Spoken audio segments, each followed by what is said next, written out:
Hello everyone, and welcome back to Mr. Sleepy Crime. I know many of you enjoy listening to these stories as you fall asleep. So before you drift off, I'd love for you to leave a comment letting me know where in the world you're tuning in from. And if you're enjoying the story, don't forget to like and subscribe. It really helps the channel grow. Before we begin, I want to acknowledge that this story involves real people and real tragedies. We tell these stories not for entertainment, but to remember the victims and perhaps help others recognize the warning signs that could prevent similar tragedies. For the best experience, feel free to lower the volume a little, just enough to let the story gently carry you off to sleep. Alright, please get comfortable, dim the lights, and let's dive into tonight's first story. There are stories that settle into the darkness of night like dust particles catching moonlight, visible only when conditions align just right. Stories that remind us how fragile the boundary is between ordinary life and unspeakable tragedy. This is one of those stories. It takes place in Toledo, Ohio in March of 2025, and at its center is a 13-year-old girl named Kimani Latige, whose life was cut short just days before she would have turned 14. Let me take you back to the beginning, to understand who Kimani was before she became a headline, before her name was spoken in courtrooms and whispered in communities across the country. Kimani Latige was a 7th grader at Spring Elementary School in Toledo. To her teachers and classmates, she was personable, someone who got along well with others. She had that quality that some people possess naturally, the ability to make those around her feel comfortable, seen. Her school had recently recognized her at an honor roll assembly, a celebration of her academic achievements. She was scheduled to receive a kindness award later that week, an acknowledgement of the warmth she brought to her school community. Outside of school, Kimani's world was small, but filled with the routines that give a teenager's life structure. Her mother, Tiara Caston, would later describe those routines with the kind of specificity that comes from knowing someone intimately. School, basketball, home, that was Kimani's world. Simple, predictable, safe, or so it should have been. Kimani lived with her grandmother, Dorothy Latige, in a home on Elm Street in Toledo's north side. It was just the two of them, and 2 dogs. Dorothy worked mornings, and Kimani had her school schedule. They had their rhythm, their understanding of how their days unfolded. In a household like that, anomalies stand out. When something is different, you notice it immediately. The last time Tiara Caston saw her daughter was on March 15th. Kathamani's father, Darnell Jones, a man who also went by Darnell Ogletree, had brought the girl to Tiara's house. It was a visit that would later take on terrible significance, but at the time it was just another afternoon. We play video games. Tiara would remember, her voice carrying the weight of a mother trying to hold on to the last ordinary moment with her child. Just loving on her kid, just being together. That was a Saturday. By the following Tuesday, Kimani would be missing. And to understand what happened to Kimani Latige, we have to piece together fragments of that weekend. The last weekend of her life, the timeline is constructed from police reports, witness statements, and the small details that Dorothy Latige noticed when she came home from work in the early morning hours of March 17th. A Monday, Dorothy had left for her night shift, leaving Kimani at home. The house was secure, locked, the way it always was. But when Dorothy returned in the morning, something was wrong, immediately wrong.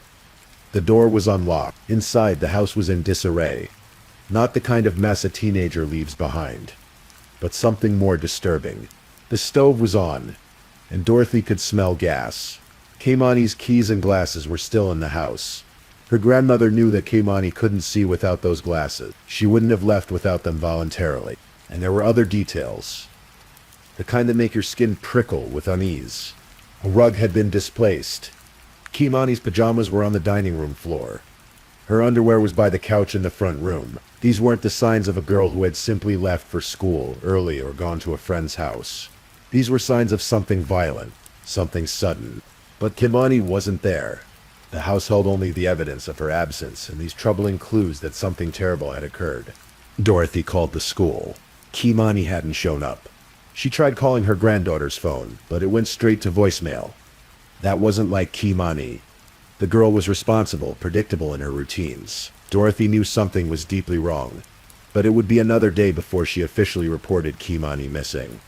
Perhaps she was hoping for an explanation, for Kimani to walk through the door with a reasonable story. Perhaps she was trying to piece together what could have happened. According to what would later emerge in the investigation, the crimes against Kimani took place on or about March 17th through March 18th. Those early morning hours when Dorothy was at work, when the house should have been safe, when a 13-year-old girl should have been sleeping peacefully in her own bed.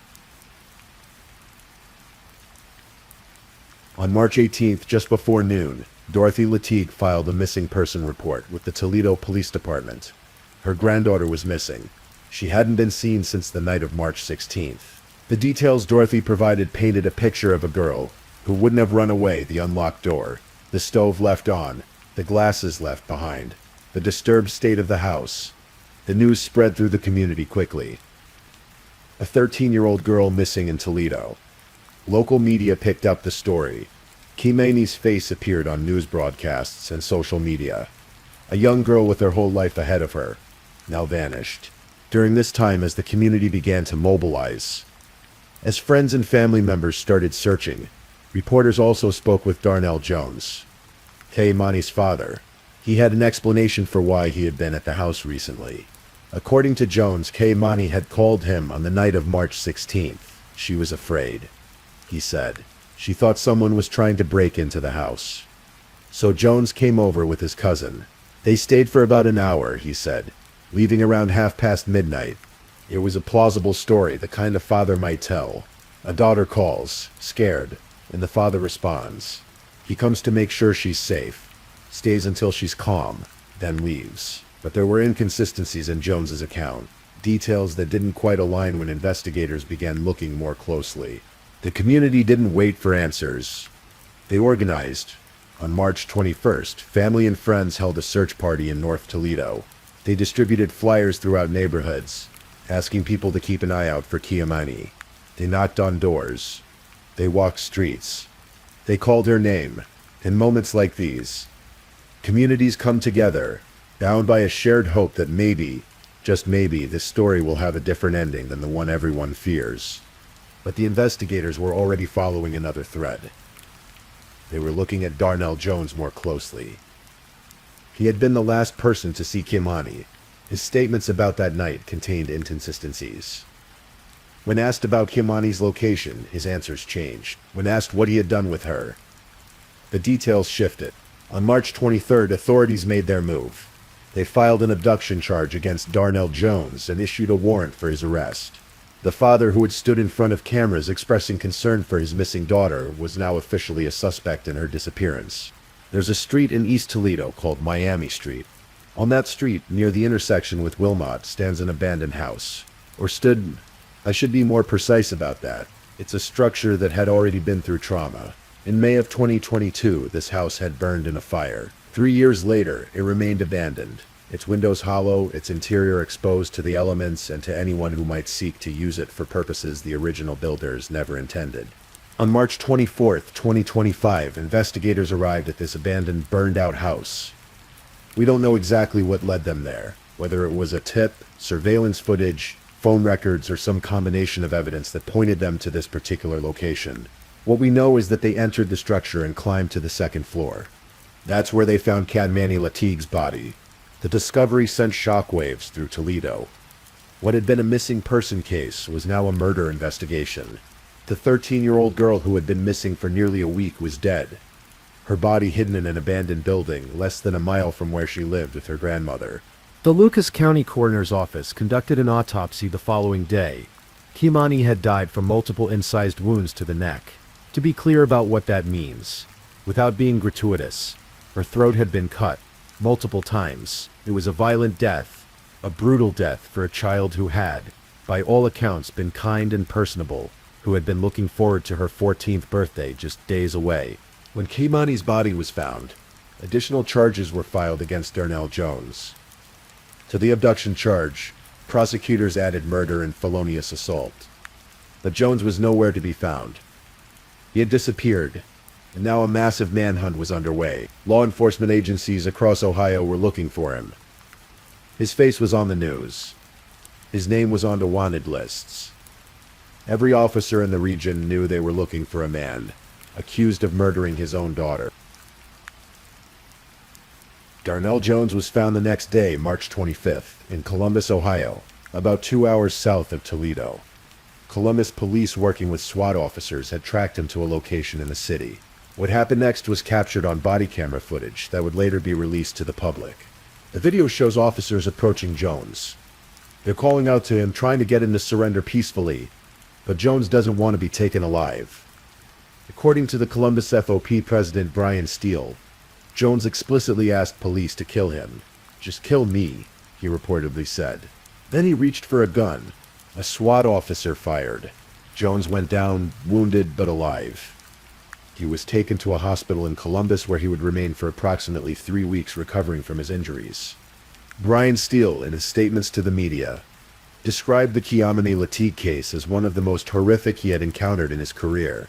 He made specific claims about what had been done to Kiamani, claims that went beyond what Toledo authorities had officially confirmed at that point. Steele stated that Kiamani had been raped. He stated that her hands had been cut off. He stated that her throat had been nearly severed. These statements created tension between Columbus and Toledo officials.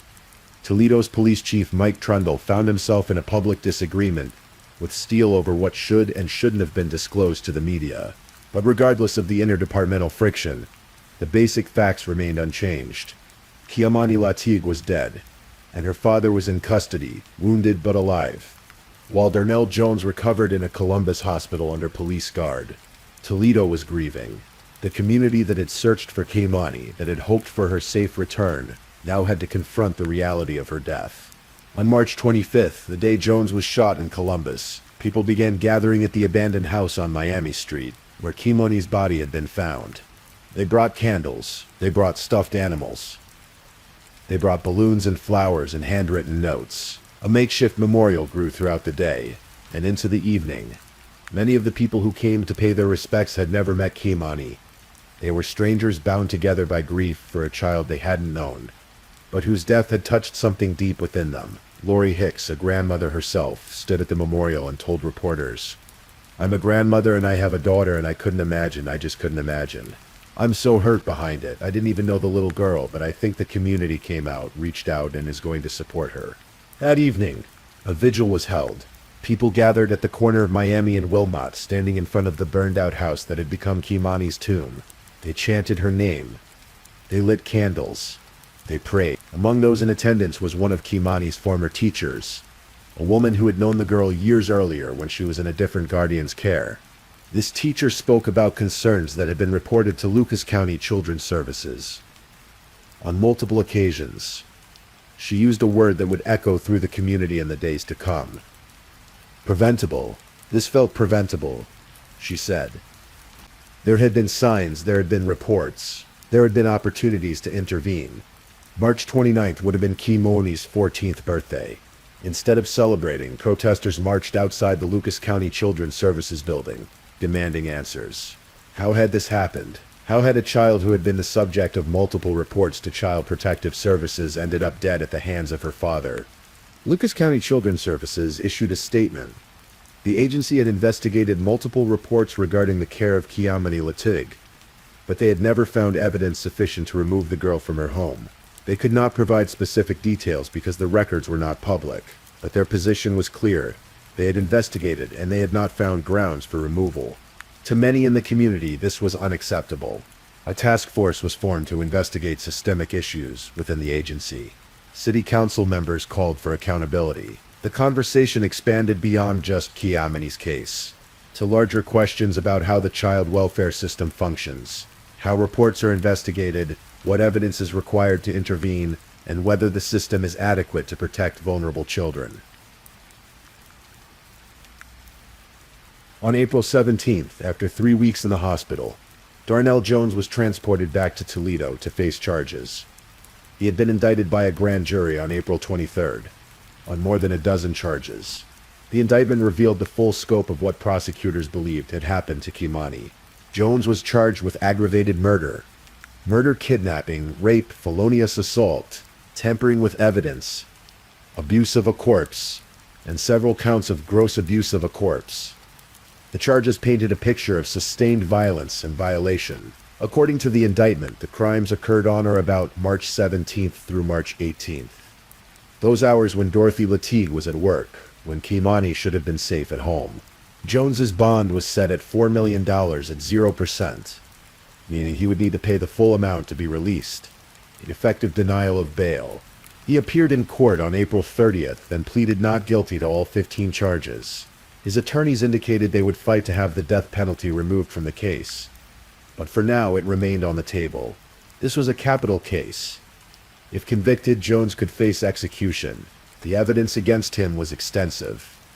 Court filings revealed 34 pieces of discovery. Photographs, videos, witness statements, phone records, forensic evidence. Among the key pieces of evidence was information provided by Jones's girlfriend at the time. She had come forward with information that helped investigators build their case. What exactly she told them hasn't been made fully public, but her cooperation was significant enough that authorities acknowledged her role. Phone records were pulled for Jones, for Kimani's mother Tiara Caston, and for Dorothy Latigue. Investigators were building a minute-by-minute timeline of that weekend, trying to establish exactly when Kimani had last been alive, when she had been taken, and what had happened in the hours that followed. According to charging documents, Jones had given inconsistent statements about Kimani's location and what he had done with her. These inconsistencies became crucial pieces of the prosecution's case. Why would a father lie about what happened to his daughter, unless he had something to hide? As of now, the case against Darnell Jones Ogletree continues to move through the court system. A tentative trial date has been set, though these dates often shift as lawyers file motions and evidence is reviewed. Jones remains in custody. The death penalty remains a possibility, and the community of Toledo continues to grapple with how this tragedy was allowed to happen. There are questions that may never be fully answered. What was Darnell Jones's motive?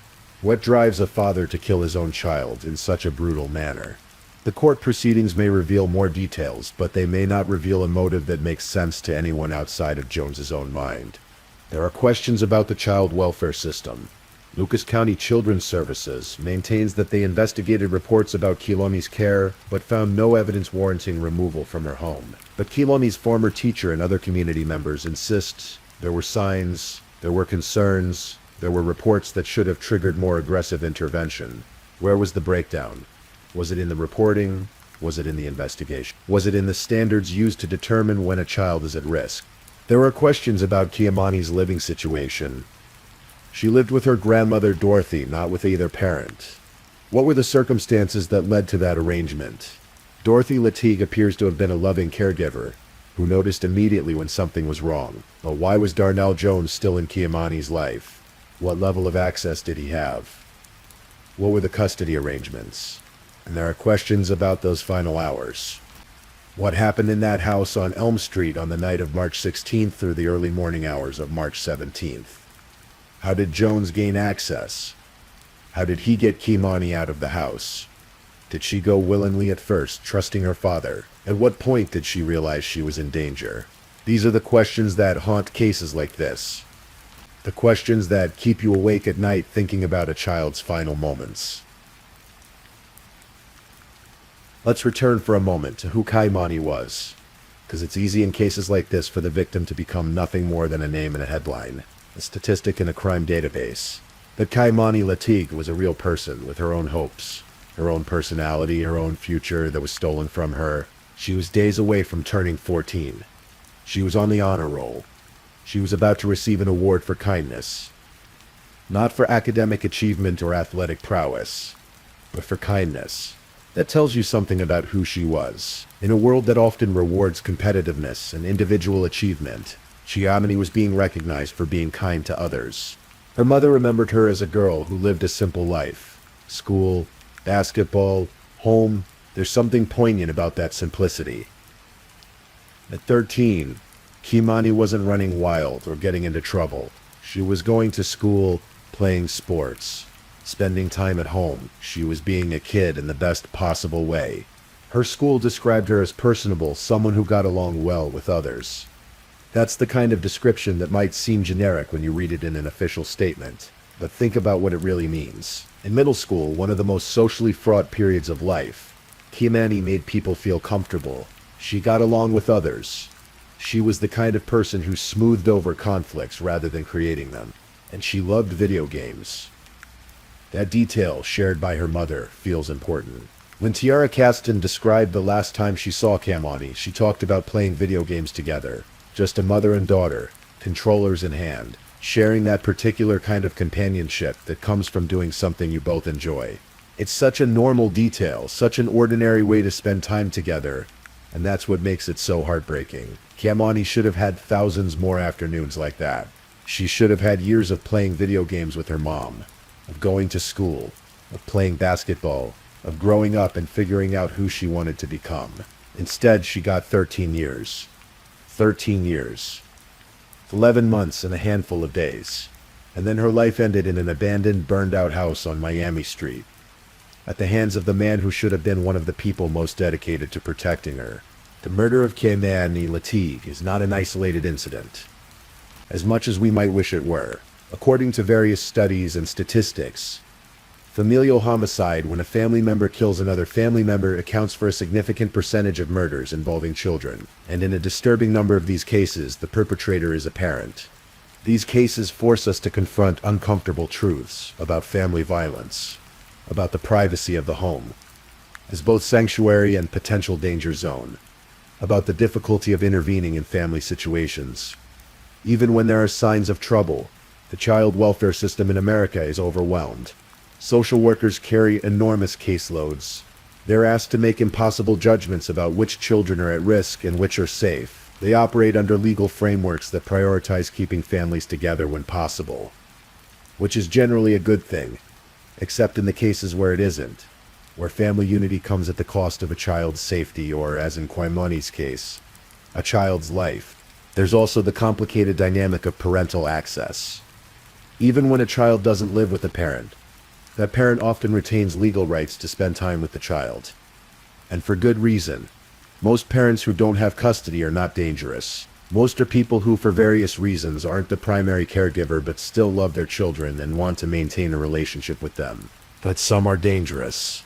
Some should never have unsupervised access to their children, and the system struggles to identify which category a particular parent falls into before it's too late. In Kamani's case, we don't yet know all the details about Darnell Jones's history, about whether there were previous incidents that should have raised red flags, about whether the system failed to protect Kamani or whether Jones successfully hid his dangerous nature until that final, fatal night.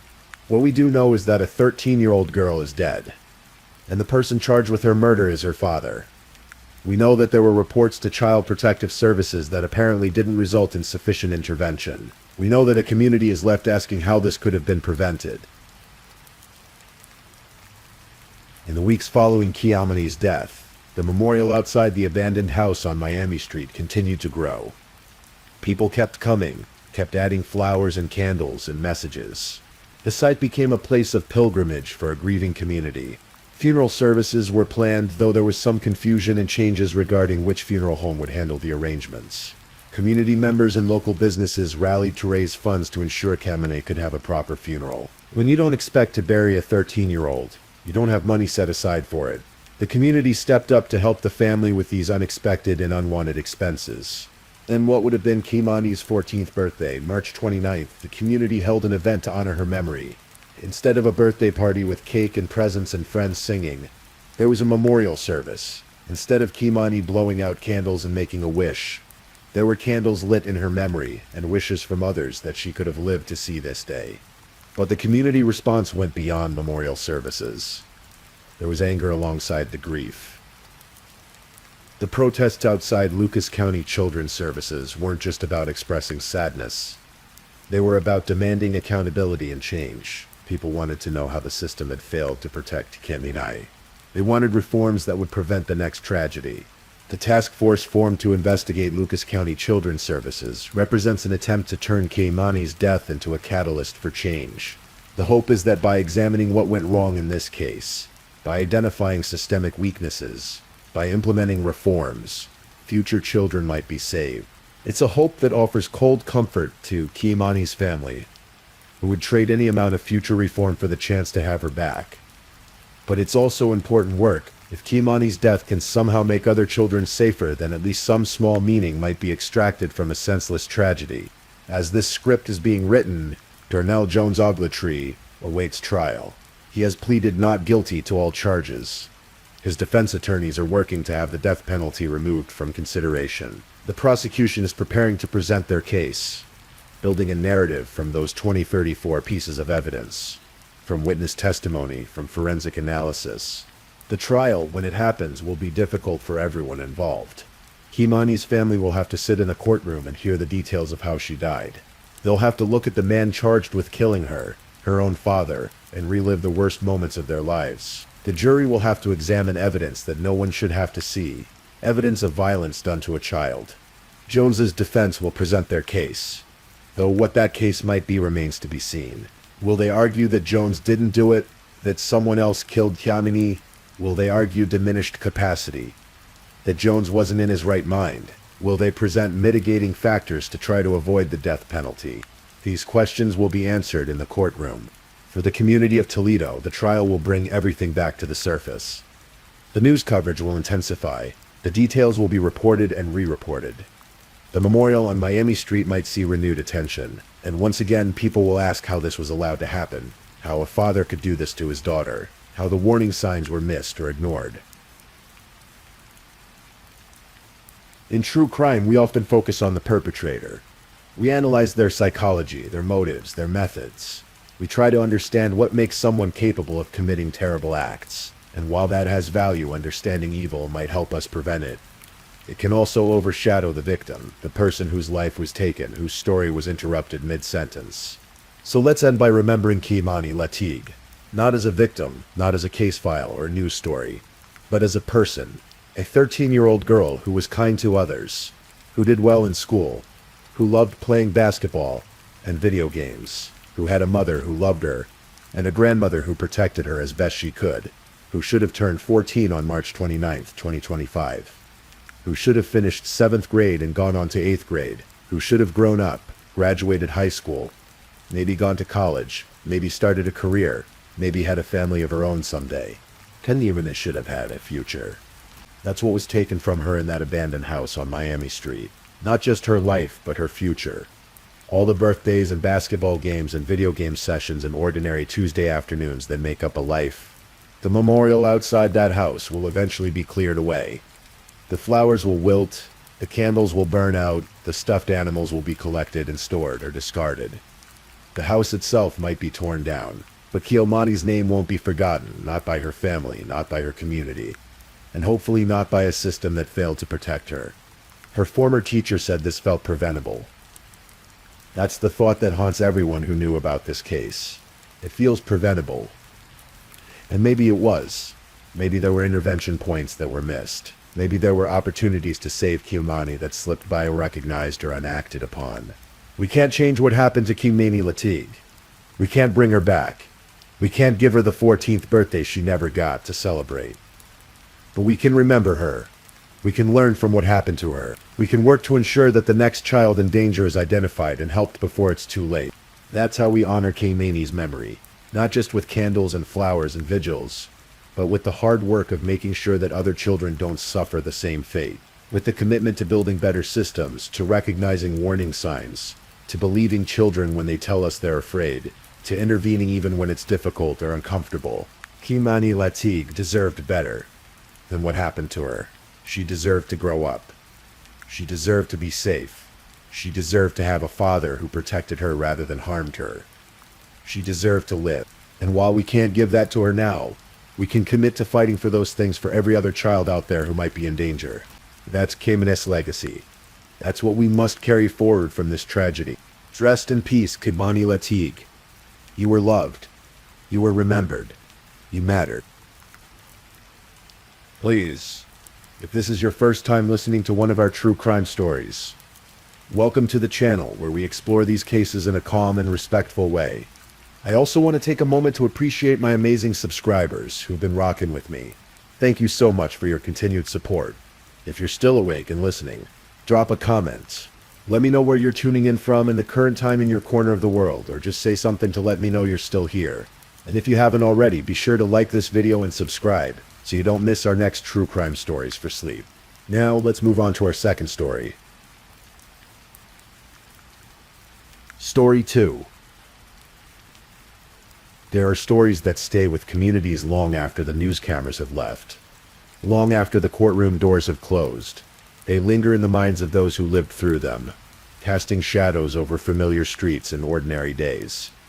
The story of Jessica Paget is one of those stories. It's a tale that unfolded in the quiet neighborhoods of eastern Pennsylvania in the autumn of 2014, a reminder that sometimes the greatest dangers hide in the places we consider safest. This is her story. November 21st, 2014, a Friday afternoon in Northampton, Pennsylvania. The kind of day where people were already thinking about the weekend ahead, planning Thanksgiving dinners, watching the leaves fall from the trees in shades of brown and gold. The air had that crisp quality that comes with late autumn, when winter is just around the corner. Waiting at the Duck Duck Goose Daycare Center, Jessica Paget was having what seemed like any other workday. At 33 years old, Jessica had built a life she was proud of. She was a mother to 3 children, a wife, a daughter, and a beloved member of her community. Those who knew her described a woman with an infectious energy, someone who could light up a room simply by entering it. She had one of those smiles that made you feel like everything was going to be okay. Jessica loved working with children. There was something about their innocence, their laughter, their simple view of the world that brought her joy. On this particular Friday, she was busy with the usual routines of childcare. The organized chaos of snack time and story hour, little voices asking questions, tiny hands reaching for toys. But throughout the afternoon, her phone kept ringing, again and again.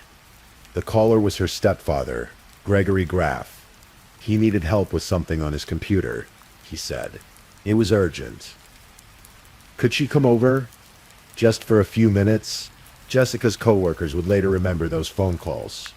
They remembered how persistent they were, how Graff kept calling back. They remembered Jessica telling them she'd just be gone for a moment, that she'd return shortly. It was supposed to be a quick errand, the kind of favor you do for family without thinking twice about it. She left the daycare center that afternoon, telling her colleagues she'd be right back. They didn't think much of it at the time. Why would they? She was just going to help her stepfather with a computer problem. She'd probably be back before they even noticed she was gone.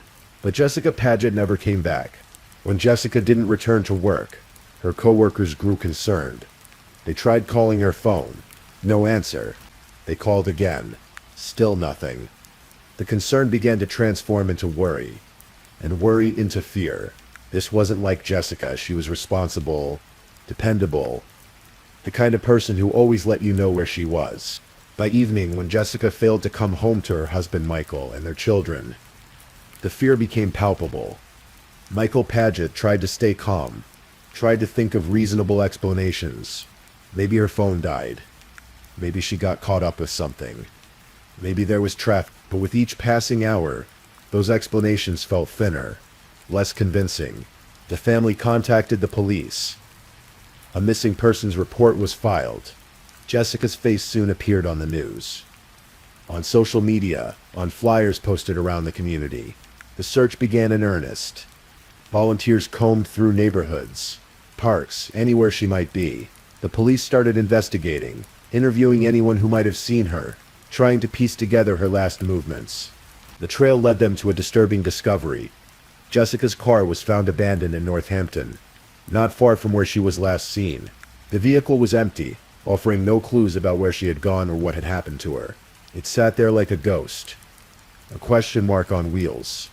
Meanwhile, Gregory Graff, the last person known to have spoken with Jessica, was cooperative with investigators.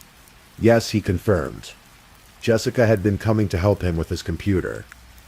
But she never showed up, he said. He didn't know where she was. He seemed as concerned as everyone else, a worried stepfather hoping for his stepdaughter's safe return. 5 days passed.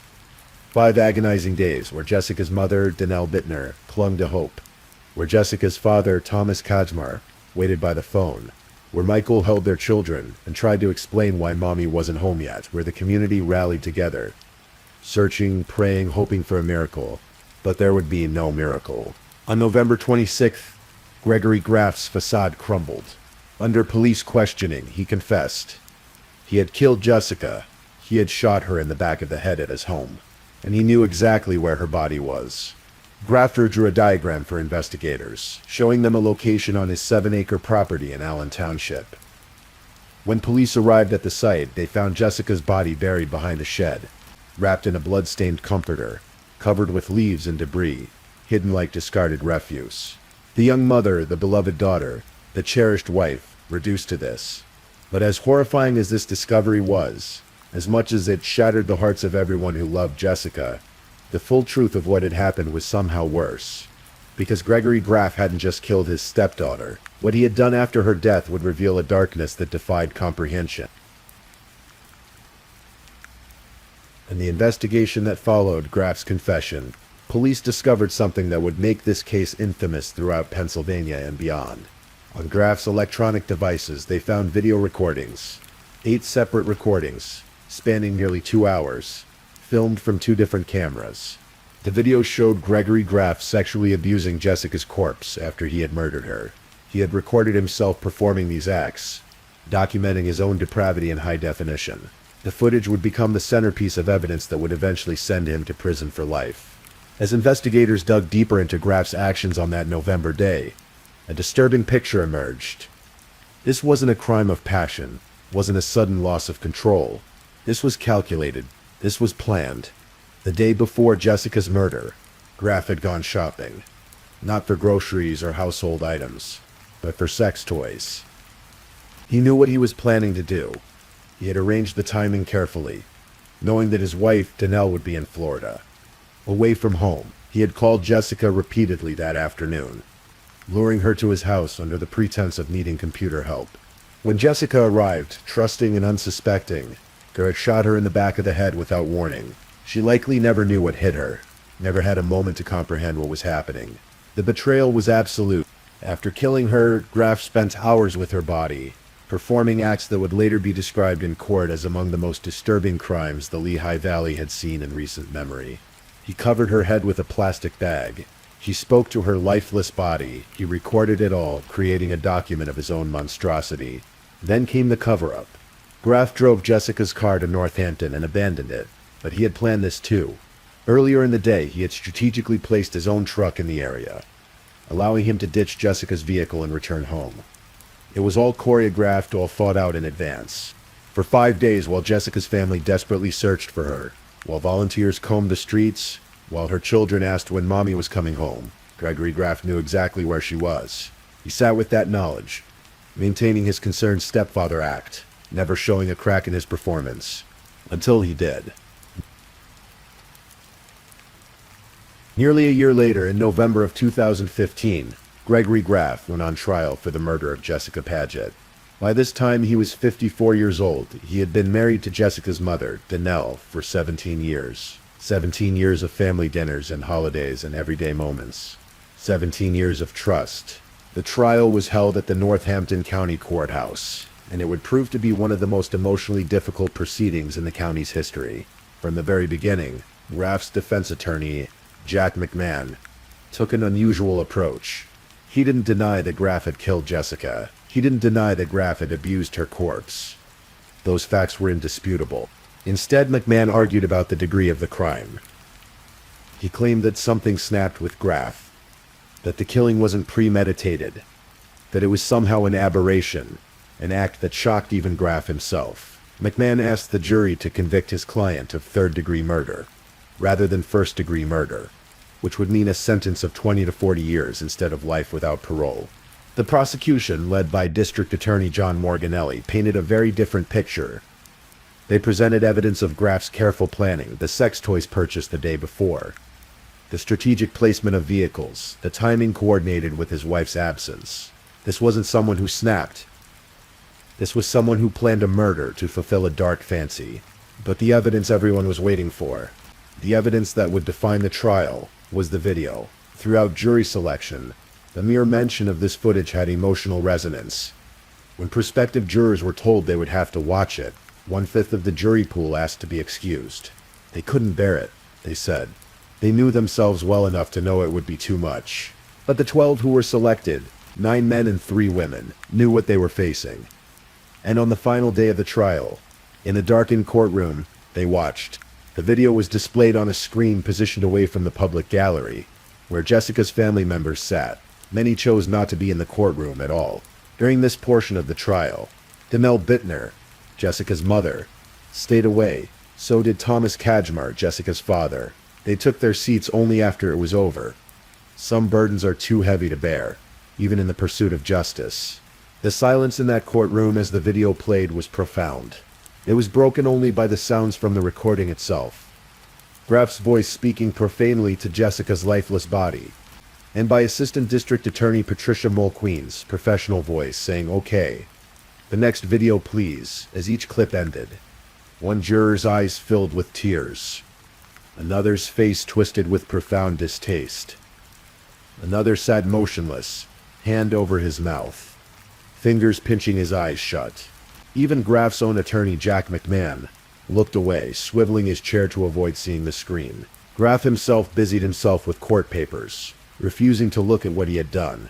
The video lasted approximately 6 minutes in total. 6 minutes that felt like an eternity to everyone present. 6 minutes that no one who watched them would ever forget. Before the video was shown, Judge Stephen Barada had given the jury careful instructions. He warned them that the footage was disturbing, that they should not let it unduly sway their emotions. He told them that if they didn't feel comfortable watching the entire video, they didn't have to, but they could all made it through.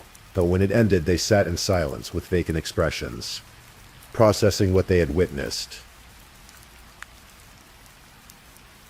After both sides had presented their cases and given their closing arguments, the jury retired to deliberate. They stepped into a small room behind closed doors to decide Gregory Graf's fate. Would it be first-degree murder with its mandatory life sentence or third-degree murder with the possibility of eventual release? 6 minutes. That's all it took. 6 minutes of deliberation, roughly the same length as the video they had just watched. They returned to the courtroom and delivered their verdict. Guilty of first-degree murder. Guilty of abuse of a corpse. The courtroom erupted. Jessica's family members cried tears of relief. Gasps of "yes" echoed through the room. The quick verdict was a validation of what they had known all along, what had been so painfully obvious. Gregory Graf had planned this murder. He had premeditated it. He had executed it, and he deserved to spend the rest of his life in prison. Judge Barada wasted no time. First-degree murder in Pennsylvania carries a mandatory sentence of life without the possibility of parole. There was no discretion, no room for leniency. Graf would die in prison. The judge added an additional 1 to 2 years on top of that for the corpse abuse charge. A largely symbolic gesture, but one that carried meaning nonetheless. Before Graf was led away by deputy sheriffs to begin his life sentence, the court allowed victim impact statements. Jessica's sister, Christy Davis, approached the man who had destroyed her family. She looked directly at him, at his impassive face that showed no emotion, no remorse, no humanity. "I know you probably don't care what I have to say," Davis began, her voice steady despite the emotion coursing through her. "But for once someone isn't concerned about you. You're going to listen to what I have to say for Jiz and myself." She told him that he could have pleaded guilty, could have spared the family the excruciating testimony, the nightmare of reliving Jessica's final moments. But he hadn't. He had forced them to endure it all. And even now, Davis said, even after everything, he didn't care. He didn't regret it. "You're going to listen," she said. And for those few moments, Gregory Graf had no choice but to do exactly that. Demel Bittner, Jessica's mother, who had been married to Graf for 17 years, also spoke. She called her slain daughter her best friend. She said life would never be the same. They weren't there for Mr. Graf, she emphasized in her statement. They were there to be the voice of Jez, who could no longer speak for herself. Michael Paget, Jessica's husband, spoke to reporters after the trial ended. He talked about holding 15 years of memories of his wife, memories he cherished from the birth of their children to their wedding day. He called her a wonderful person, the only girl he ever loved. "That's the hardest of it all," he said, his voice heavy with loss, knowing that you had a future, you had something that was yours, and someone else took it from you. Judge Barada addressed Graf directly before sentencing. "This is a crime against human nature," he said, "and what you did violates basic family bonds. Jessica's relatives," he noted, "would have to suffer from this crime for the rest of their lives." When asked if he had anything to say, Graf's response was brief, perfunctory, meaningless. "No, sir," he said initially. Then added, "just that I'm very sorry." But sorry doesn't bring Jessica back. Sorry doesn't erase those videos.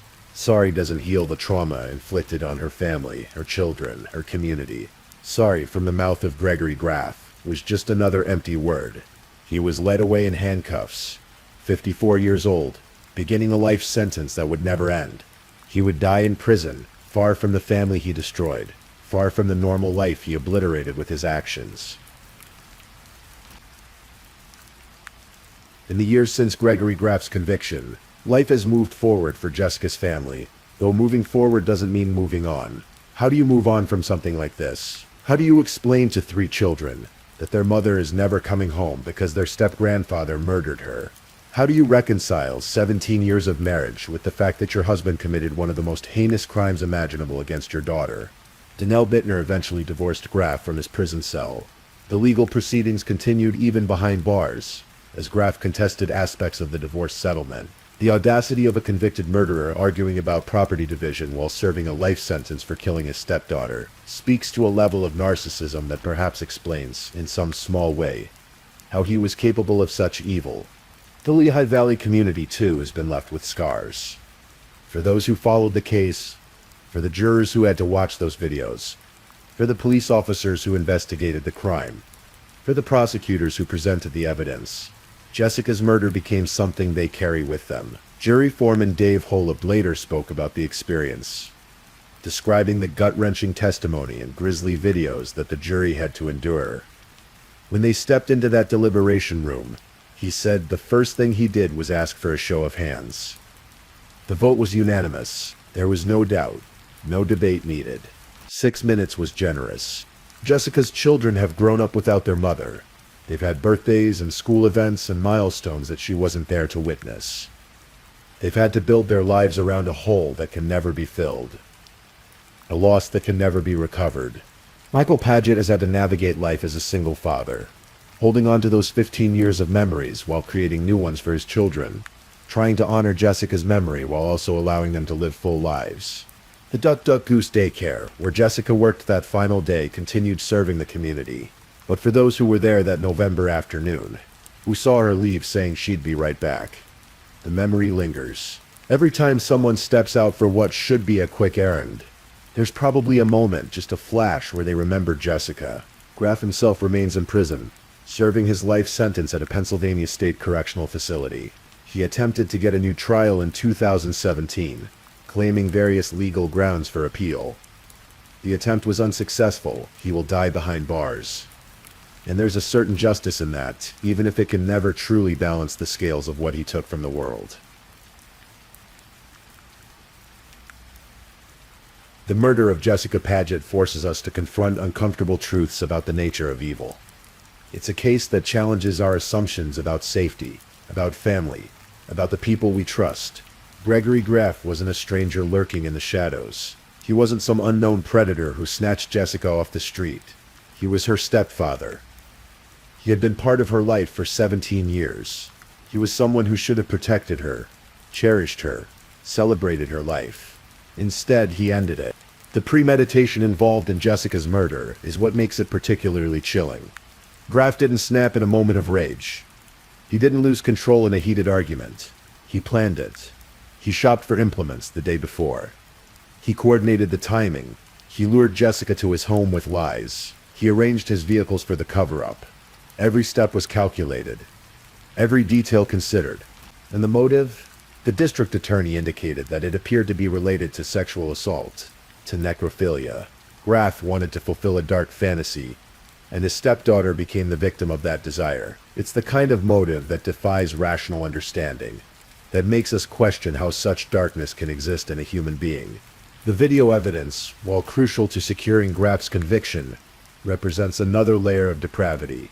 Recording those acts, documenting them, keeping them, suggests someone who not only committed horrific crimes but wanted to preserve them, to revisit them. It reveals a mind utterly devoid of empathy, conscience, or humanity. For true crime enthusiasts, the Jessica Padgett case stands out even in a field crowded with terrible stories. It's been featured in television shows, podcasts, articles, and documentaries. See No Evil, a show about crimes captured on video, covered the case. Various true crime channels and programs have examined the evidence, interviewed those involved, and tried to make sense of the senseless. But beyond the forensics and the psychology and the legal proceedings, there's Jessica herself. It's easy in these stories for the victim to become almost abstract, a name attached to a horrible event. But Jessica Paget was a real person. She had hopes and dreams. She loved her children fiercely. She brought joy to her workplace. She had a smile that lit up rooms and a future that should have included watching her children grow, growing old with her husband, becoming a grandmother someday. All of that was stolen from her in an instant by someone who should have been family. On quiet autumn evenings in eastern Pennsylvania, when the leaves turn gold and brown and the air carries that crisp quality of approaching winter, people still remember Jessica Paget.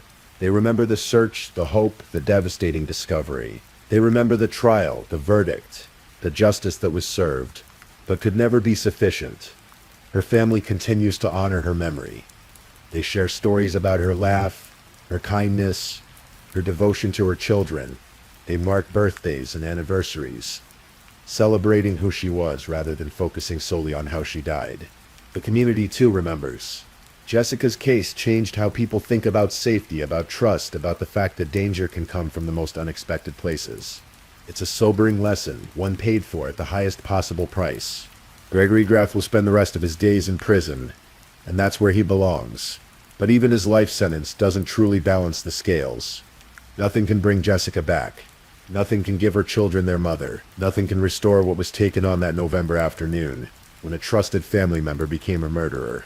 This is the story of Jessica Paget, a young mother whose life was cut short by unspeakable evil, a woman who deserved so much better than the fate that found her, a victim whose memory endures beyond the horrible circumstances of her death, kept alive by those who loved her and by a community that will never forget.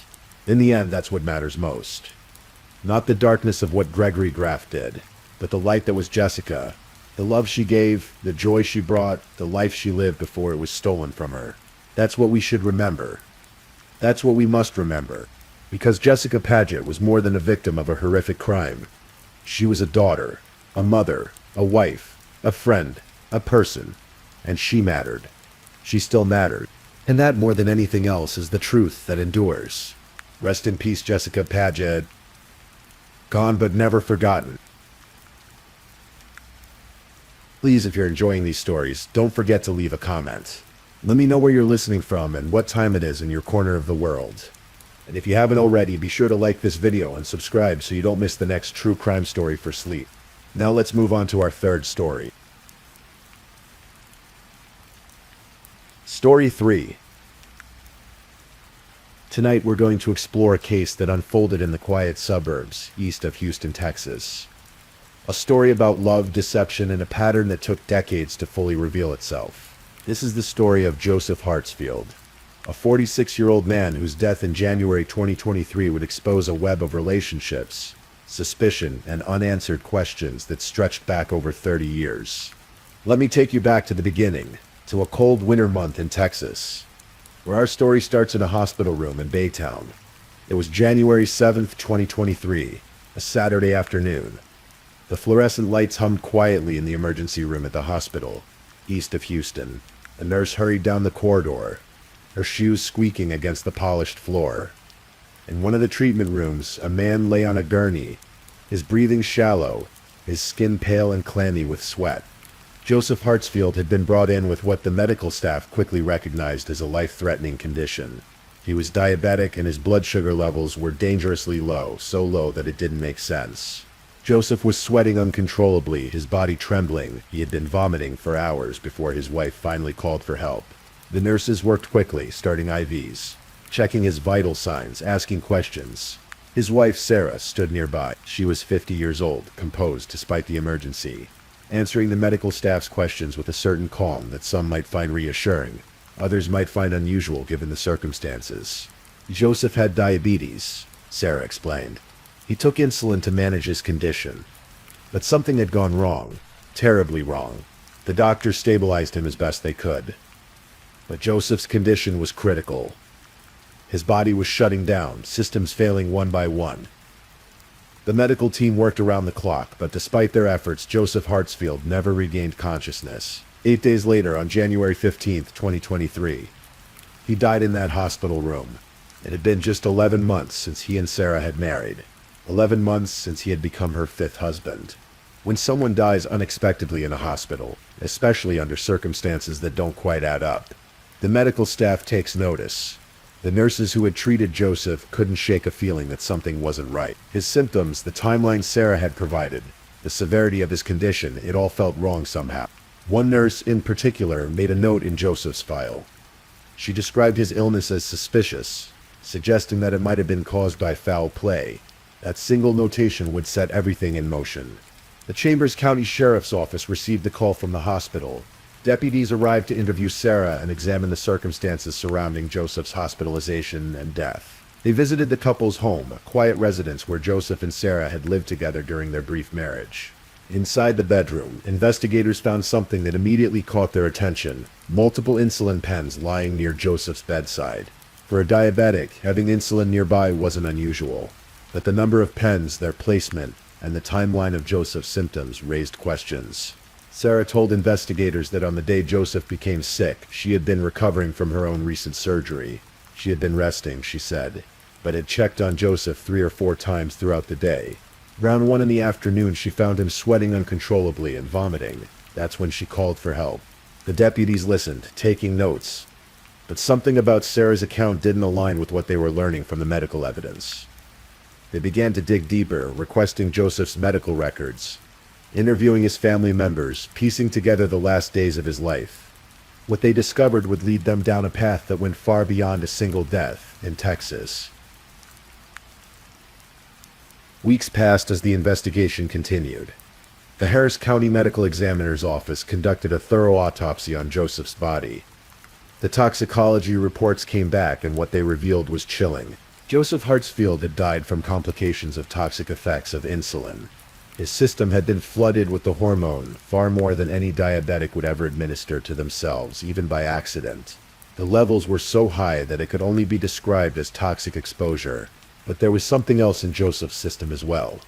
The toxicology report showed traces of prescription medications, drugs that Joseph's family insisted he never took. Joseph, they said, had always been wary of medications, preferring to manage his health through diet and careful insulin management. So how had these drugs ended up in his body? The medical examiner's determination was clear. Joseph's death was caused by insulin poisoning, but the manner of death, whether it was accident, suicide, or homicide, remained officially undetermined. That designation would become crucial as the investigation moved forward.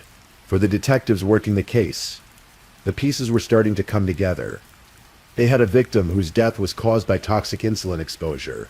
They had a wife who had been alone with him when he became ill. They had inconsistencies in her statements, and they had insulin pens found near his bedside. But they also had something else.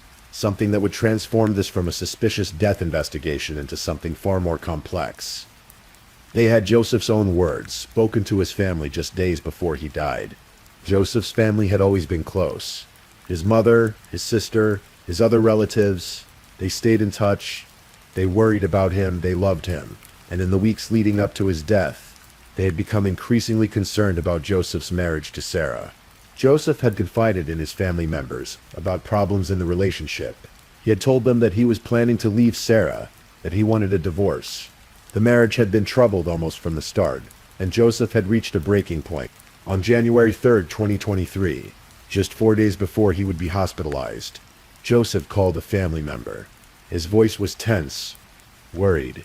He asked if he could come stay with them. He was planning to divorce Sarah, he explained, and he needed a safe place to go. But it was what Joseph said next that would haunt his family forever. He told them he was afraid that Sarah would kill him in his sleep. Those words, "kill him in his sleep," would echo through the investigation and later through the courtroom. Joseph had been scared of his own wife.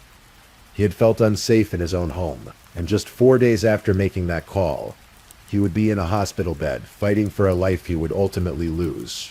Joseph's sister would later testify about that phone call, about the fear she heard in her brother's voice. The family had been terrified for him, but they never imagined that their worst fears would come true so quickly, so finally. When the detectives learned about Joseph's statements to his family, the nature of the investigation shifted.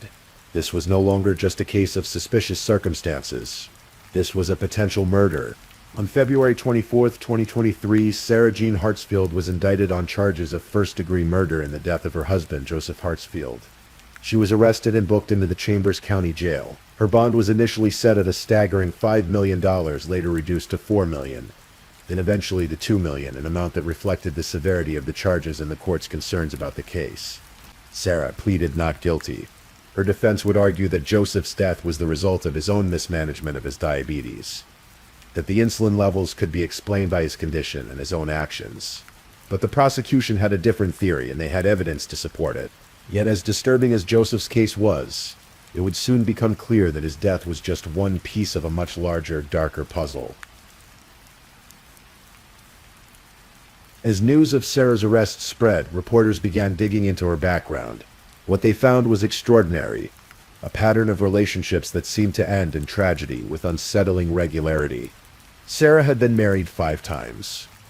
5 separate marriages to 5 different men, spanning more than 3 decades. Joseph had been the most recent, but he was far from the first husband in Sarah's life. And as investigators looked back at Sarah's romantic history, they found a trail of incidents, deaths, and narrow escapes that seemed almost too tragic to be coincidence. Let's go back to the beginning, to Sarah's first marriage. She had been young when she married for the first time. That marriage eventually ended in divorce, as many young marriages do. Her first husband would later speak to reporters, describing a pattern of behavior that he recognized immediately when he heard about Joseph's death. There had been manipulation, he said, a way of controlling situations and people. Sarah's second marriage, however, ended under more concerning circumstances. Court records from Houston showed that in 1996, 27 years before Joseph's death, Sarah had been charged with assaulting her second husband at their home. She allegedly shot at him. The charge was dropped after about a week, and the incident faded into the background of court records and old police reports. But it was a warning sign, a red flag that in hindsight seemed to predict what would come later. Sarah's third marriage also ended in divorce. Then came what would have been husband number 4, except he never made it to the altar. Between her third and fourth marriages, Sarah became engaged to a man named David Bragg. It was 2018, and Sarah was living in Minnesota. At the time, David lived in Douglas County in a house that he had worked hard to make into a home. Sarah and David's relationship moved quickly. They fell in love, got engaged, started planning a future together. David's home became their shared space, a place where they were supposed to build their life together. But on May 9, 2018, something went terribly wrong. According to Sarah's account to police, she and David had gotten into an argument that day. The argument escalated. David, she said, had grabbed a gun and fired at her first. She had no choice, she told investigators. It was self-defense. She returned fire. When the police arrived at David Bragg's home, they found him dead from a gunshot wound. Sarah was there, her story clear and consistent. She had been defending herself. She insisted. David had shot at her first, and she had simply tried to survive. The Douglas County prosecutors examined the case. They looked at the evidence, listened to Sarah's statement, and made a determination: justifiable homicide, self-defense. Sarah would not be charged with any crime in David Bragg's death. The case was closed. David Bragg was buried. Sarah mourned. And then, as people do, she moved on with her life.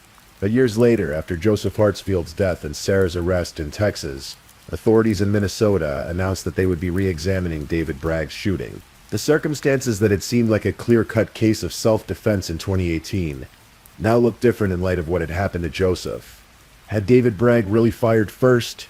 Had Sarah really been defending herself? Or had the Douglas County prosecutors, without the benefit of knowing what would come later, made a terrible mistake? The case remains under review, but David's death stands as another tragedy in Sarah's wake. Another man who had loved her and who had died violently.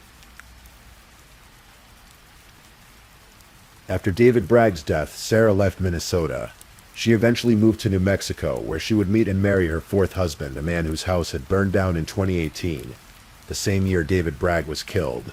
The details of that house fire have never been fully investigated, but the timing is striking. Sarah married this man in 2019, just a year after his home was destroyed.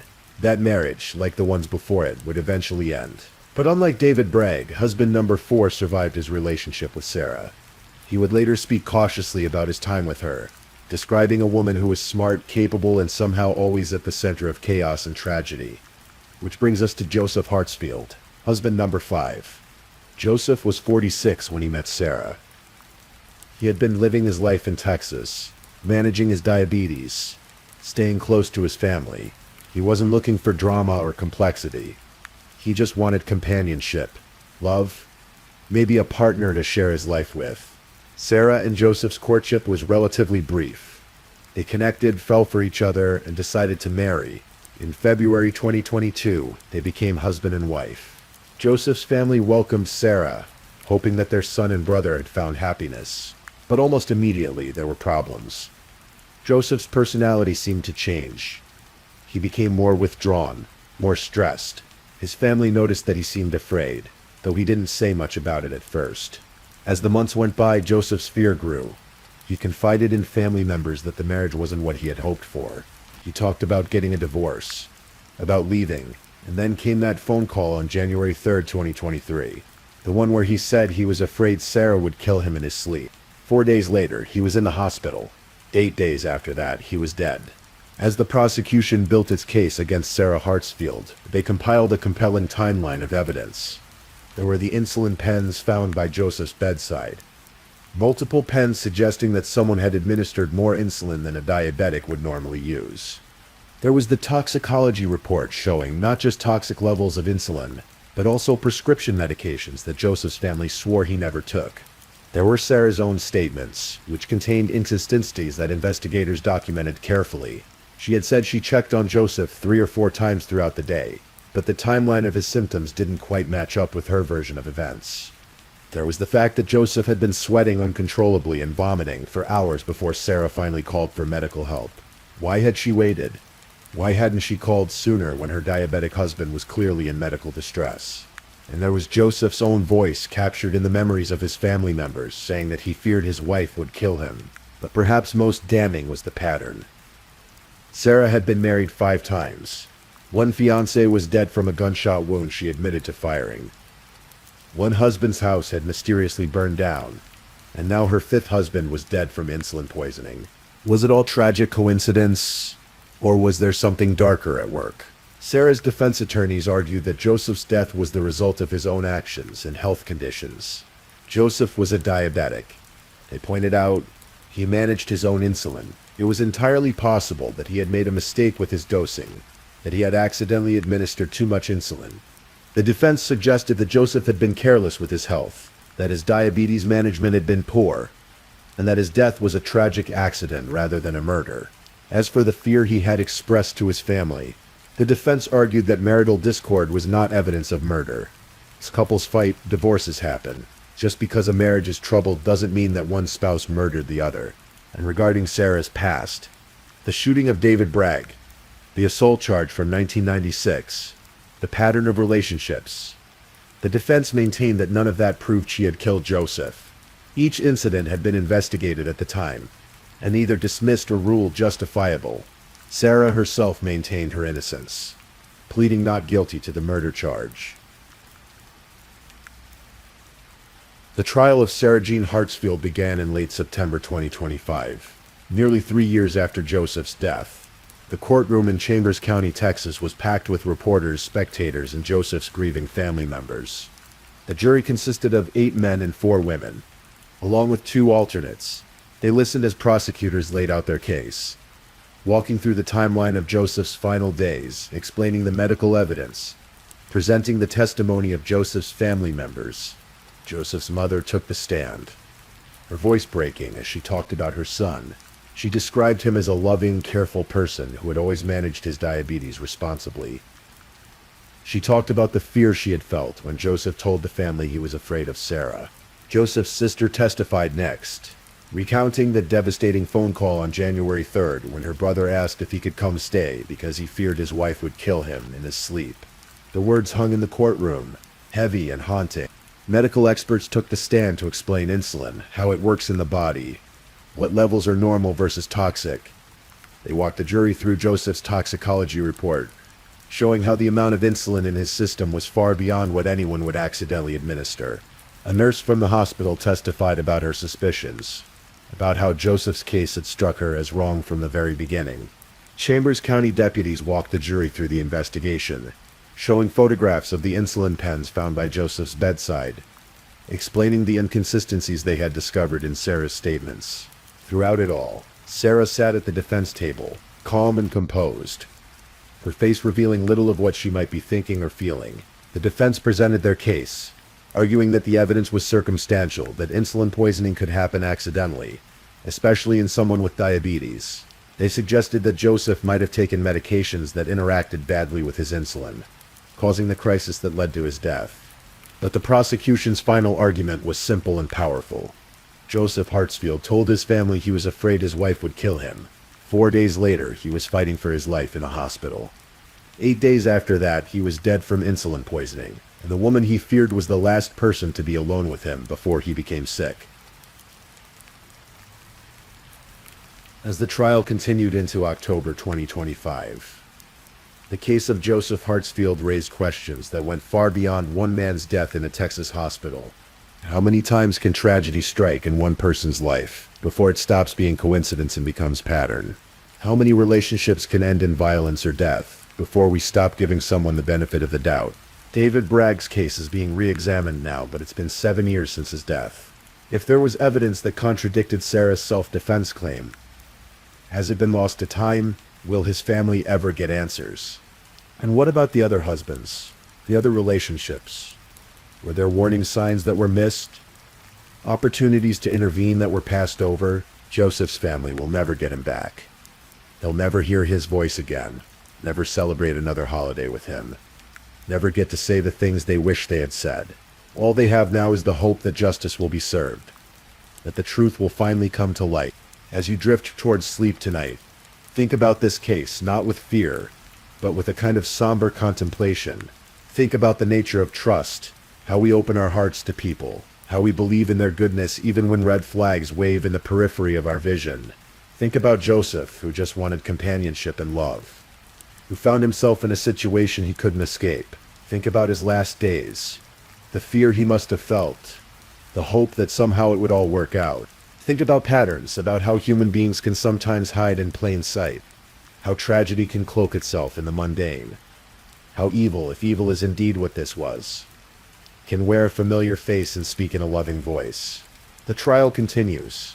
As these words are spoken, a jury will deliberate, evidence will be weighed, and a verdict will eventually be reached. Sarah Hartsfield will either be convicted of murdering her fifth husband, or she will be acquitted and walk free. But whatever the legal outcome, Joseph Hartsfield is gone. His family's grief is real and permanent, and the questions raised by his death will linger long after the courthouse doors close, and the reporters move on to the next story. In the quiet of this night, as you let these thoughts fade into the gentle pool of sleep, remember that true crime isn't just about the shocking headlines or the dramatic courtroom moments. It's about real people whose lives intersected with tragedy. It's about families left behind to pick up pieces that can never truly be put back together. It's about Joseph Hartsfield, who lived 46 years, who loved his family, who managed his diabetes carefully, and who in his final days was simply afraid. Please, I'm just putting it out there. If you're still awake and listening, drop a comment. Let me know where you're tuning in from, the time in your part of the world, or just say something to let me know you're still with me. And of course, if you haven't already, like this video and subscribe so you don't miss the next true crime story for sleep. Now, let's move on to our fourth story. Story 4. On the frozen plains of North Dakota, where winter winds sweep across endless fields and the sky stretches wide and unbroken, the small city of Bismarck sits quiet in January. It's the kind of place where neighbors know each other, where people work hard and bowl on Tuesday nights, where life moves at a steady, predictable pace. But on January 2nd, 2020, that quiet was shattered by flames and secrets that had been burning long before any fire was lit. This is the story of Chad Enzel, a 42-year-old man who loved stock car racing, golfing, and the simple pleasures of life in the upper Midwest. It's a story about love turned to betrayal, about greed masked as tragedy, and about how modern technology, security cameras, accelerant-sniffing dogs, and digital footprints can reveal truths that some people desperately wanted to stay buried in ash. Let's go back to the beginning to understand who Chad was before that cold January morning changed everything. Chad Insel wasn't the kind of man who sought attention or drama. He was steady, reliable, the kind of person his coworkers at the local business could count on to show up, do his job well, and share a joke during lunch break. When summer rolled around to North Dakota, those brief, precious months when the land thaws and the sun stays up late, Chad came alive at the racetrack. Stock car racing was his passion. There's something pure about it, the roar of engines, the smell of burning rubber, the rush of speed as metal machines hurtle around dirt tracks. For Chad, it was freedom and winter when the tracks were buried under snow and ice. He'd golf when weather permitted, always looking forward to the next season, the next race, the next chance to feel that particular kind of alive that only comes from doing what you love. He shared his life with his wife, Nikki. They lived in a house on the outskirts of Bismarck, in that liminal space between city and prairie, where homes dot the landscape with generous distances between them. To the outside world, they seemed like an ordinary married couple, navigating the rhythms of middle-life work, home, the occasional night out. But beneath the surface, things were changing. Marriages are complex ecosystems, delicate balances of shared history and individual needs. And sometimes those balances shift in ways that can't be corrected. By late 2019, Chad and Nikki's marriage was fracturing, though Chad may not have fully grasped how deep those fractures ran. What Chad didn't know, what he couldn't have known as he went about his days that December, was that his wife had started a relationship with someone else. A man named Earl Howard. Earl Howard was a married man from Canada, 45 years old, living a life that should have been separate from the Ensel's world. But paths cross in unexpected ways. And somehow Earl and Nikki found each other. The details of how they met aren't as important as what happened after. What matters is that by December 2019, they weren't just casually acquainted. They were involved in an affair, and it was serious enough that they were making plans.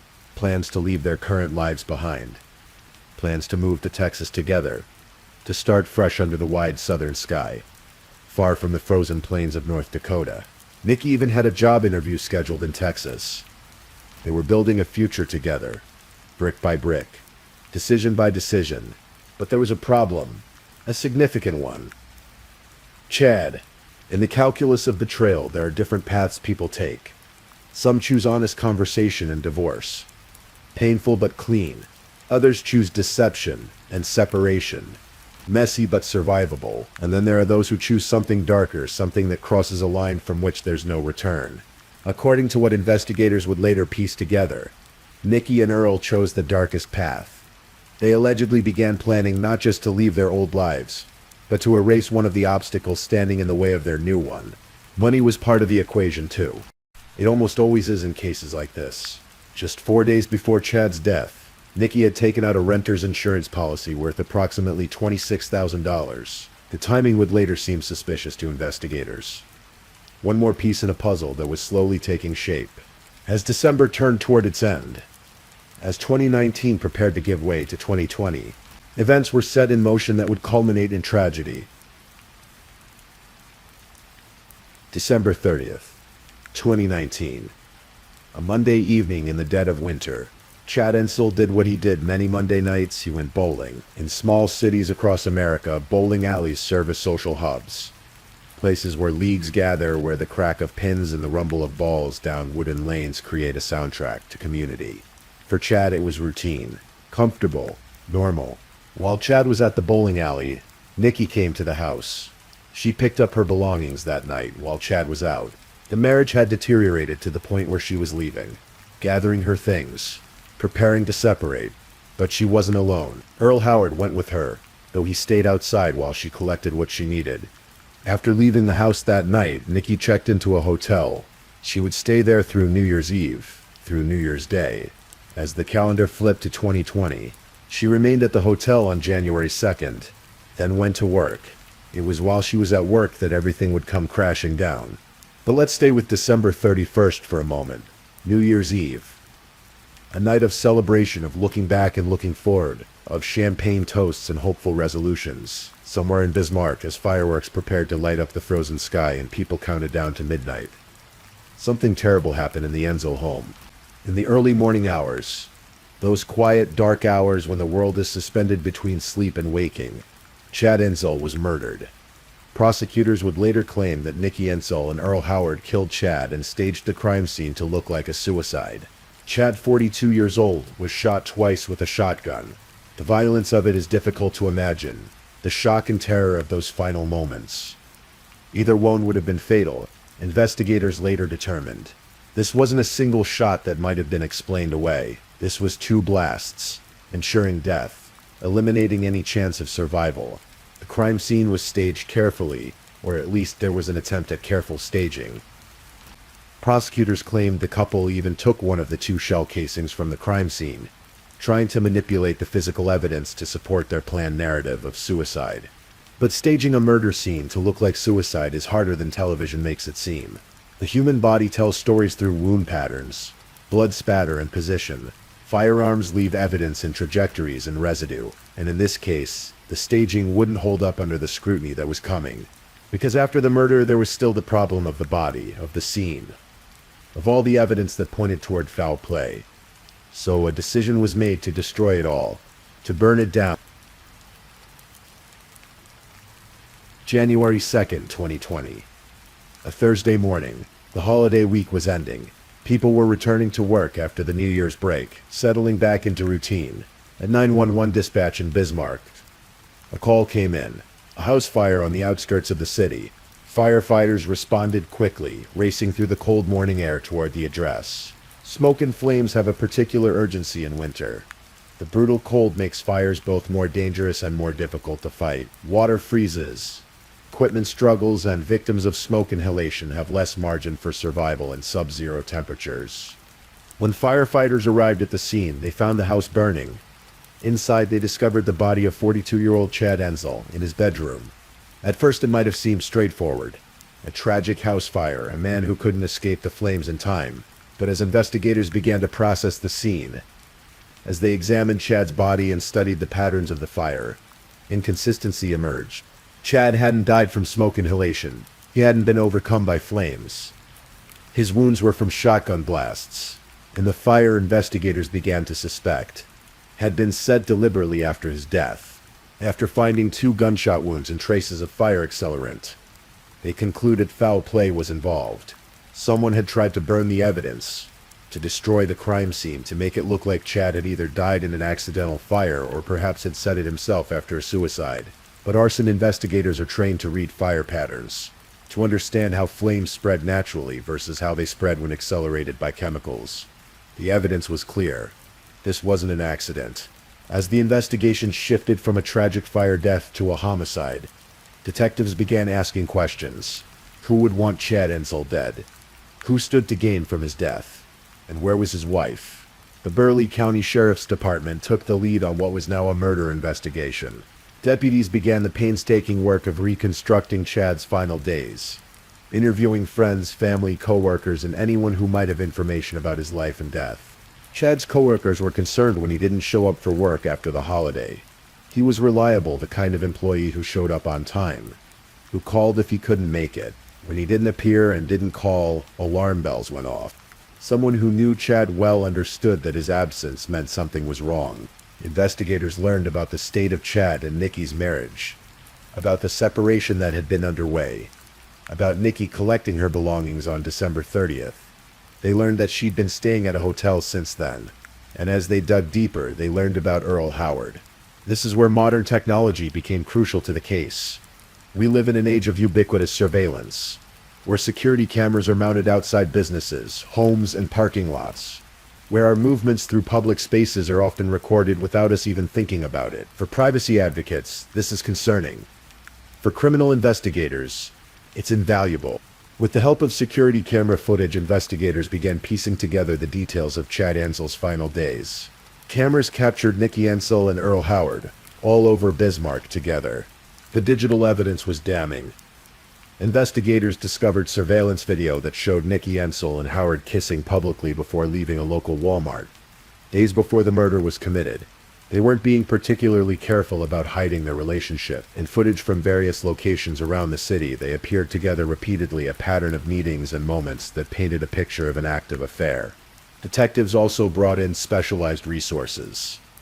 Canine units trained in detecting accelerants confirmed what investigators suspected: someone had used chemicals to try to burn down the Ensil home, to destroy evidence of the murder that had taken place inside. The pieces were coming together, but investigators still needed to understand the full scope of what had happened. They needed to talk to Nikki. They needed to hear her story and see if it matched the evidence they were gathering. What they found was that Nikki's story kept changing. During the investigation into her husband's murder, police repeatedly heard Nikki Enzel's ever-changing story about what happened to her husband, often contradicting the evidence they had collected. This is a pattern investigators see often in cases where someone is lying. The truth is stable. It doesn't shift or morph, because it's based on what actually happened. But lies require memory, and memory under stress is fallible. Each time someone tells a lie, they have to remember not just what really happened, but what they said happened, and keep those narratives separate. Under repeated questioning, inconsistencies emerge. Details change. The story evolved. Nikki's accounts of December 30th and 31st of where she was and what she knew shifted as investigators pressed her. She would say one thing, then later say something different when confronted with security camera footage, with phone records, with the timeline that was emerging from digital evidence. Her explanations had to adjust. Meanwhile, investigators were also focusing on Earl Howard. He was a Canadian citizen, which added complexity to the case. International borders and jurisdictional questions came into play, but the evidence pointed clearly toward his involvement. The surveillance footage, the timeline of his movements, his relationship with Nikki, it all suggested he wasn't just an affair partner who was uninvolved in the crime. As the investigation continued, detectives built their case methodically. They collected physical evidence from the fire scene. They analyzed the shotgun wounds and the weapon found at the scene. They traced phone records and financial transactions. They interviewed dozens of witnesses, and slowly a theory of the crime emerged. Authorities theorized that Nikki and Earl hoped to abscond with the insurance money and move to Texas together. The motive appeared to be both romantic and financial. They wanted to be together, and they wanted the money that would come from Chad's death. The insurance policy Nikki had taken out just days before the murder would pay out. There might be other policies as well. In their calculation, apparently, Chad's death solved their problems. But murder is never a solution. It's a rupture in the fabric of society, a violation so profound that it demands justice. And in this case, justice was coming. Both Howard and Nikki Enzel were charged with conspiracy to commit murder, and conspiracy to commit arson. The conspiracy charges were significant. They meant prosecutors believed the two had planned this together, that it wasn't an impulsive act, but a calculated plot. Earl Howard's case moved through the legal system first. Howard pleaded guilty and was sentenced to 25 years in prison in February 2022. By accepting a plea deal, he avoided the uncertainty of trial, but guaranteed himself decades behind bars. He would be an old man by the time he was eligible for release. His life fundamentally altered by the choices he'd made in those dark early morning hours of December 31st. Nikki Enzel chose to fight the charges. She maintained her innocence, insisted she had nothing to do with her husband's death. And so, in the fall of 2022, her case went to trial. The trial took place in Bismarck, in the same community where Chad had lived and died, where he'd raced cars in summer and bowled on Monday nights. A jury of his peers would hear the evidence and decide Nikki's fate. In her opening arguments, prosecutor Julianne Lawyer laid out the state's theory that in the early morning hours of December 31st, 2019, Nikki Enzel and Earl Howard murdered Chad and staged the crime scene to look like a suicide. The prosecution presented the physical evidence, the shotgun wounds, the accelerant traces, the staging of the scene. They showed the jury surveillance footage of Nikki and Earl together around Bismarck, demonstrating their affair and their frequent contact in the days leading up to Chad's death. They presented the timeline: Nikki leaving the house on December 30th, Chad's murder early on December 31st, the fire set to cover it up on January 2nd. They discussed the insurance policy taken out just days before the murder, the planned move to Texas, the job interview Nikki had scheduled there, motive, means, and opportunity. The classic trilogy of homicide prosecution were all present. The defense argued that the prosecution's case was circumstantial, that having an affair didn't make someone a murderer, that the timeline and evidence didn't conclusively prove Nikki's involvement in the actual killing. They suggested that perhaps Earl Howard had acted alone, that Nikki was shocked and horrified by what he'd done, that she was a victim of his violence just as Chad had been. But juries hear many things in a trial, and they synthesize it all. The facts, the testimony, the credibility of witnesses, the physical evidence, the timelines and the stories people tell. They look for truth in the accumulation of detail.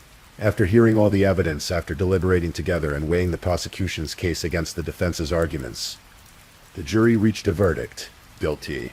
A jury convicted Nikki Ensel in October 2022 on the conspiracy charges related to her husband's murder.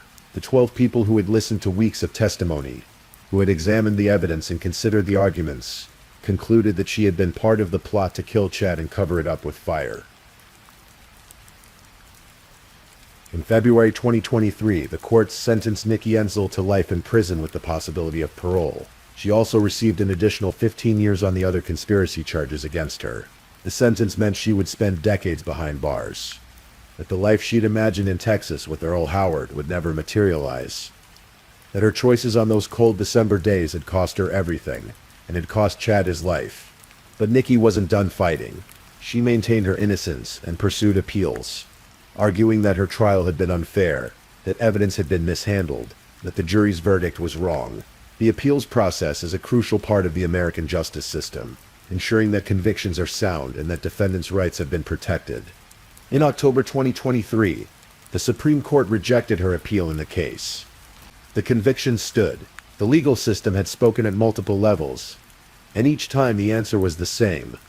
Nikki Ensel had been involved in her husband's murder. Years after the trial, after her conviction and failed appeals, Nikki did something she hadn't done before. She agreed to speak publicly about the case. In an interview, she continued to maintain her innocence. When asked about the surveillance footage showing her and Earl Howard kissing outside Walmart, she denied the romantic entanglement and claimed Howard was not my type, despite the video evidence showing otherwise. It's a strange thing, the stories people tell themselves and others, even when confronted with contradictory evidence. Sometimes people believe their own narratives so deeply that facts become negotiable, that video footage can be reinterpreted, that jury verdicts can be dismissed as mistakes, or perhaps it's simply that admitting guilt, even to oneself, is too painful a reckoning to face. Today, both Nikki Ensel and Earl Howard sit in prison cells, their freedom forfeit, their futures reduced to the routines of incarceration. Earl will be in his 70s before he's eligible for release. Nikki's sentence of life with parole means she may eventually have a chance at freedom, but that day is far in the future, if it comes at all. The house where Chad died, where someone set fires to try to hide murder, likely bears no trace of him now. Perhaps it was rebuilt, or demolished, or stands empty. A shell that once contained a life now gone.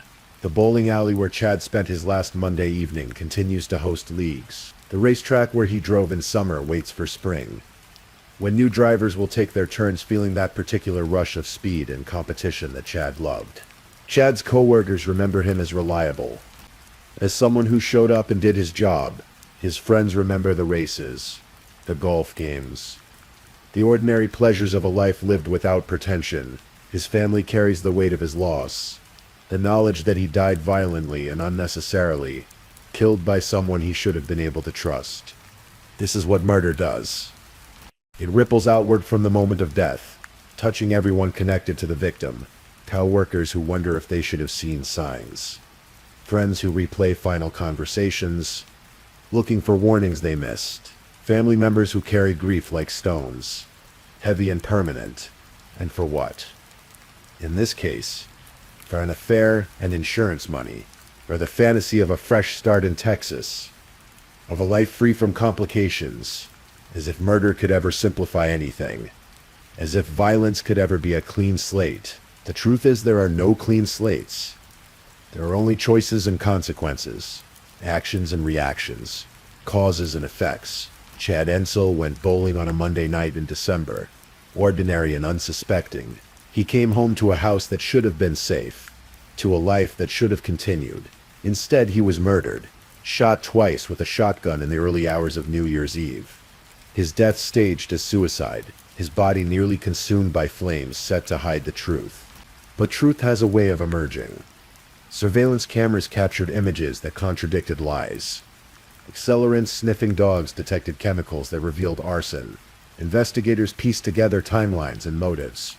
Building a case one fact at a time, a jury heard the evidence and reached a verdict. The legal system, imperfect as it is, functioned as designed.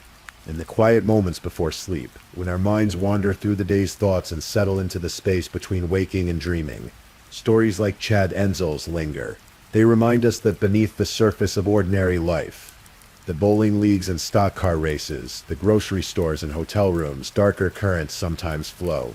They remind us that trust is precious and fragile, that the people we share our lives with hold immense power over our safety and well-being. Chad Enzel trusted his wife, as most people trust their spouses. He couldn't have imagined as he knocked down pins at the bowling alley that December Monday that he would be dead within hours. But these stories also remind us that justice, while slow and imperfect, often prevails. Investigators worked tirelessly to understand what happened to Chad. Prosecutors built their case carefully. A jury of citizens fulfilled their civic duty, listening and judging. Appeals courts reviewed the proceedings. The system, for all its flaws, worked. And so tonight, as you drift towards sleep, remember Chad Enzel, not just as a victim of violence, but as a person who loved racing and golfing, who went to work and bowled with friends, who lived an ordinary life until it was taken from him. Remember that behind every true crime story is a real human being, whose life mattered, whose death deserved investigation and justice, whose memory deserves more than just the sensational details of their final moments. The cold winds still sweep across the North Dakota prairie. The racetrack still waits for summer. The bowling alley still echoes with the sound of pins falling. And somewhere in the night, the truth of what happened on December 31st, 2019 sits preserved in court records and memories. A reminder that actions have consequences, that lies eventually unravel, and that even in the coldest, darkest hours, the truth has a way of coming to light. Please, if you're still awake, let's move on to our last story.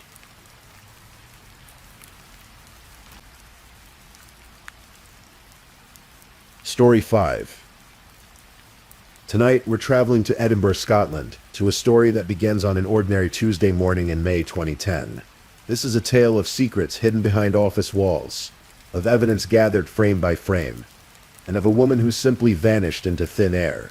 This is the story of Suzanne Pilley. Picture Edinburgh in early May. The city is waking up, the streets filling with the usual rhythm of morning commuters. It's Tuesday, the 4th of May, 2010. The air is crisp and people are hurrying to work, clutching coffee cups and briefcases. Among them is Suzanne Pilley, a 38-year-old bookkeeper. She's an ordinary woman living an ordinary life. She has her routines, her favorite coffee shop, her usual walking route to work. On this particular morning, she stops at a Sainsbury's store. The time is 8:51 in the morning. Security cameras capture her there, browsing, perhaps picking up something for lunch or breakfast. She appears relaxed, unhurried. There's nothing in her demeanor to suggest that anything is wrong. 3 minutes later, at 8:54, another camera catches her. She's walking along Thistle Street now, heading toward her workplace. She's wearing a distinctive outfit that day, one that investigators would later come to know by heart. She turns the corner, moving out of frame, and then Suzanne Pilley is never seen again. At first, nobody notices. Offices are busy places. People assume she's in a meeting, or perhaps she's called in sick and someone forgot to mention it. But as the hours tick by, concern begins to grow. Suzanne isn't the type to simply not show up. She's reliable, conscientious, the kind of person who always lets people know where she is. Her employer, Infrastructure Managers Limited, a small firm on Thistle Street, begins to worry. They try calling her. No answer. They check with colleagues. Nobody has seen her. By the end of the day, something feels deeply wrong, but it would take more than a day for the full picture to emerge. For people to realize that Suzanne hadn't just missed work, she had vanished completely. Her family is contacted. They haven't heard from her either. This is unusual, concerning, frightening, Suzanne is close with her family. She wouldn't just disappear without a word. The police are called. A missing person investigation begins. In those first few days, hope mingles with fear. Perhaps she needed to get away, people think. Perhaps she's dealing with something personal. But as the days turn into a week, then 2 weeks, the hope begins to fade. Something terrible has happened to Suzanne Pilley. The question is what? And the even more pressing question is who? To understand what happened to Suzanne, we need to step back and look at her life in the months before she vanished. On the surface, everything seemed normal. She went to work each day, socialized with colleagues, lived her life. But beneath that surface, there were complications. There were secrets. Suzanne worked as a bookkeeper at Infrastructure Managers Limited. It was a small office, the kind where everyone knows everyone else. There's a kitchen where people gather during lunch breaks. Conversations flowing easily. Laughter echoing off the walls. Suzanne was well-liked. She was friendly, warm, someone who made the effort to connect with her colleagues. Among those colleagues was a man named David Gilroy. He was older than Suzanne, in his 40s, and he was married with children. But somewhere along the line, during office parties and casual conversations, something developed between them. An attraction, a connection. It started innocently enough, as these things often do, but it didn't stay innocent. David Gilroy and Suzanne Pilley began an affair. It was the kind of workplace romance that happens more often than people admit. Secret glances across the office, text messages exchanged when nobody was looking, stolen moments together. For a while, perhaps it felt exciting, forbidden, intoxicating. But affairs built on deception rarely end well. The relationship between David and Suzanne was, by all accounts, turbulent. There were highs and lows, arguments and reconciliations. At one point, David even moved in with Suzanne, leaving his wife and children to be with her. But it didn't last. By December 2009, David had moved back home. He told people, including police later, that the relationship was over. He was trying to make things work with his wife. He was encouraging Suzanne to see other men, to move on with her life. But that wasn't quite the truth. In reality, the relationship continued. David Gilroy wanted it to continue. The affair hadn't ended in December at all. It had simply become more complicated, more fraught with tension. Suzanne, for her part, seemed to be trying to move forward. She had started seeing someone else, a new man in her life. This didn't sit well with David. In the month before she disappeared, he sent Suzanne more than 400 text messages. 400. That's an average of over 13 texts per day. Think about that. The persistence, the need for contact, the inability to let go. The relationship had become obsessive. David's family members would later describe him as having a violent temper, particularly when it came to Suzanne. The affair that had perhaps once seemed exciting had turned into something darker, more possessive, more dangerous. And then on the morning of May 4th, 2010, Suzanne Pilley walked toward her office and was never seen again. When someone disappears, investigators follow certain steps. They start with the last known movements, the last people who saw the missing person, the most likely explanations. But in Suzanne's case, the last known movements led to a dead end. She was seen on CCTV walking toward her office at 8:54 in the morning. And then nothing. She didn't arrive at work. She didn't call anyone. She simply vanished. Police began piecing together what they could. They reviewed hours and hours of CCTV footage from around Edinburgh, hoping to catch a glimpse of her, to track her movements beyond that final camera. They spoke to colleagues, friends, family members. They searched her apartment, looking for clues, for anything that might explain where she had gone. On May 18th, 2 weeks after her disappearance, Suzanne's employer issued a statement. They said that her disappearance was completely out of character. This was a woman who showed up, who was responsible, who wouldn't just walk away from her life without telling anyone. The statement helped to crystallize what everyone was already thinking. Something bad had happened to Suzanne. The next day, May 19th, police made it official. They were now treating the inquiry as a murder investigation. No body had been found, but the circumstances were too suspicious, too troubling. The likelihood that Suzanne was still alive was fading with each passing day. The investigation expanded. On May 20th, police announced they were searching a massive area, 400 square miles stretching from Tindrum to Inverary, encompassing the vast Argyll forest. This was remote country, dense woodland, the kind of place where something could be hidden and never found. But why were they searching there? What had led them to this specific region? The answer lay in CCTV footage from the day Suzanne disappeared. Police had been painstakingly reviewing footage from cameras all over Scotland, not just in Edinburgh, and they had found something. A silver car, driven by a man, captured on remote roads across Argyll and Bute on the afternoon of May 4th. The car was registered to someone connected to the case, someone who worked in the same office as Suzanne, someone who had been involved with her romantically. David Gilroy. The net was closing in.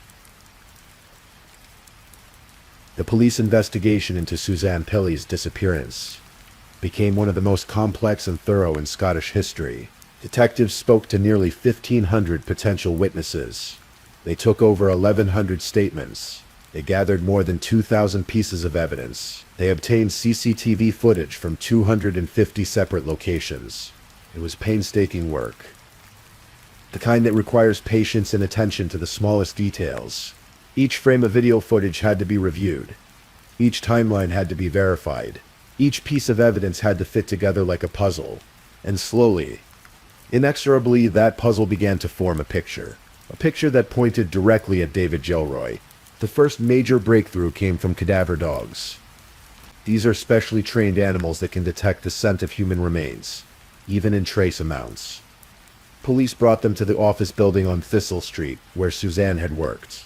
The dogs showed interest in the basement. They also showed interest in the boot of David Gilroy's car. This was significant.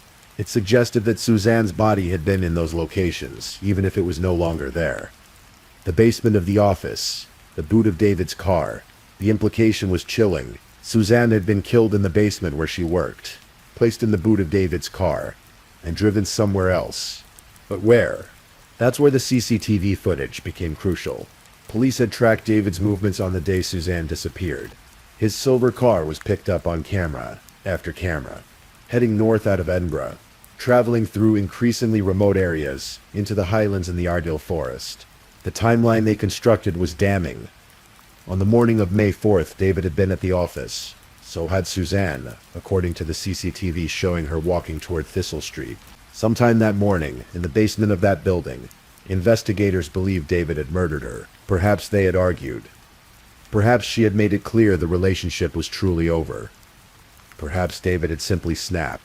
After killing her, the theory went, he had placed her body in the boot of his car. Then instead of going about a normal workday, he had driven north. The CCTV trail showed his car traveling through increasingly isolated areas. He drove for hours into the heart of Argyll, into the forest, and somewhere out there, in all those miles of remote, dense woodland, he had hidden Suzanne's body. Then remarkably, he drove back to Edinburgh. He returned to the office, to his regular life, as if nothing had happened. When Suzanne didn't show up for work, he acted concerned, just like everyone else. He participated in the search efforts. He spoke to police, but there was more evidence. 2 days before Suzanne disappeared, on May 2nd, CCTV footage showed David and Suzanne together at a convenience store in the evening. They were shopping together, looking for all the world like a couple. This directly contradicted David's claim that their relationship had ended in December. The footage proved he had been lying to police from the start. Then there were the text messages, over 400 of them in the month before her disappearance. The content of those messages painted a picture of a man who was obsessed, who couldn't let go, who became increasingly desperate as Suzanne moved on with her life. Piece by piece, the case was building. But it was circumstantial. Nobody had been found. Could they prosecute a murder without a body?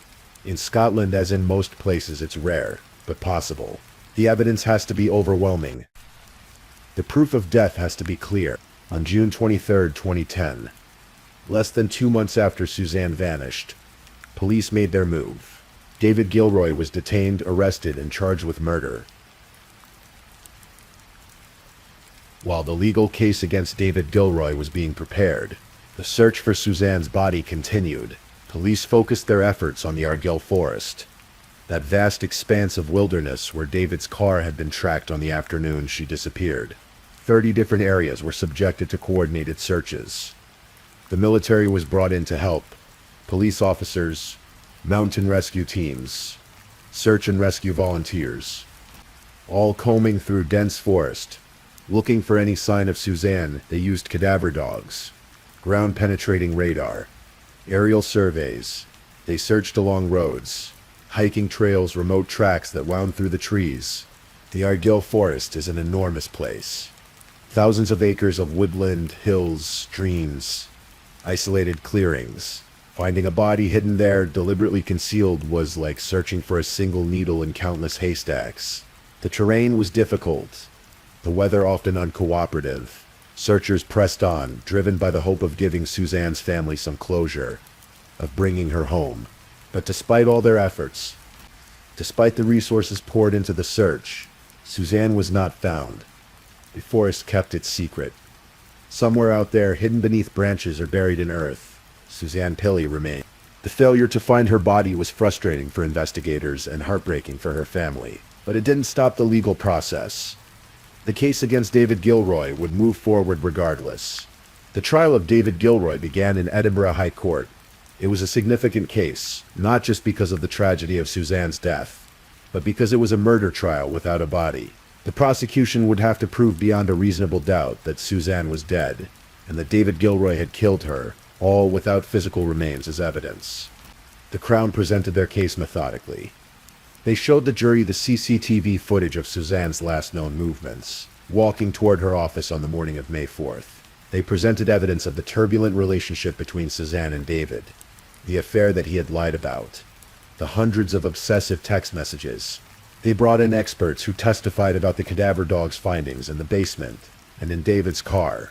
They presented the timeline of David's movements on the day Suzanne disappeared, showing how his car had been captured on cameras heading north into Argyll, taking a long journey on a workday for no apparent reason. They argued that the only logical explanation for all of this evidence was that David had killed Suzanne in the basement of their workplace, placed her body in his car, driven to Argyll Forest, and disposed of her remains there. The defense argued that the evidence was circumstantial. They pointed out that no body had been found, no physical evidence of a violent death. They suggested that the relationship between David and Suzanne had been exaggerated, that the CCTV timeline could have innocent explanation, but the weight of the evidence was substantial. The jury, consisting of 8 men and 7 women, were sent out to deliberate on the afternoon of March 13th. For 2.5 days they considered the evidence. 2.5 days of discussion, debate, weighing the facts. On March 15th, 2012, they returned with their verdict. By majority verdict, David Gilroy was found guilty of the murder of Suzanne Pilley. He was also found guilty of attempting to defeat the ends of justice by disposing of her body. The judge sentenced him to life imprisonment with a minimum term of 18 years before he would be eligible for parole. David Gilroy, the married father who had become obsessed with his colleague and lover, would spend decades behind bars for taking her life. But even as he was led away to begin his sentence, one crucial question remained unanswered. Where is Suzanne? David Gilroy maintains his innocence to this day. From his prison cell, he has refused to reveal where Suzanne's body is hidden. He has appealed his conviction, arguing that the CCTV evidence was misinterpreted, that the case against him was built on assumptions rather than proof. All of his appeals have been rejected. His family, too, has fought for him.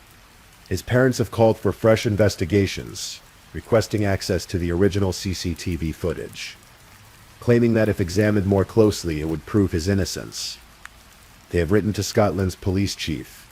They have made public appeals, but their requests have been denied. The courts have upheld the conviction.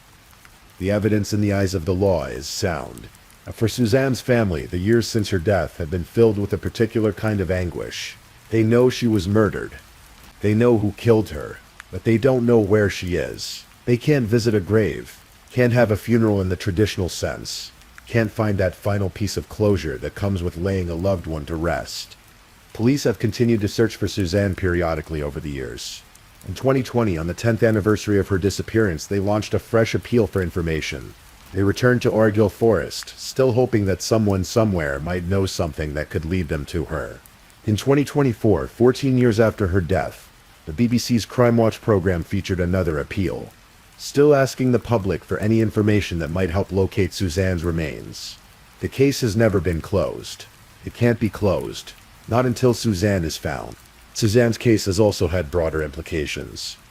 It has become part of a campaign for what's known as Suzanne's Law, legislation that would deny parole to convicted murderers who refuse to reveal the location of their victims' bodies. The idea is that by withholding this information, these killers are continuing to inflict suffering on the families of their victims.